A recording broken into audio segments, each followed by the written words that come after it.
به دست هر دو. خدای عزوجل اگه عقل نداده بود به انسان، خب خدا رو تشخیص نمیداد. اما خدا عقل داده، وقت اینی که عقل بهش داده از عقلش گاهی استفاده میکنه، گاهی از عقلش استفاده نمیکنه. وقت این به این جهت، لحاظا یضل من یشاء و یهدی. یضل یعنی چی؟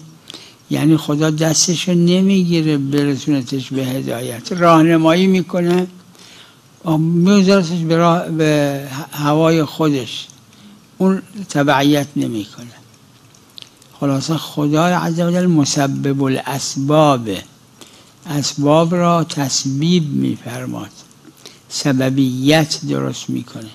وقتی این سببیت قابل این هست که شخص استفاده کنه و قابل این هست که استفاده نکنه، دیگه اون به اختیار خودشه.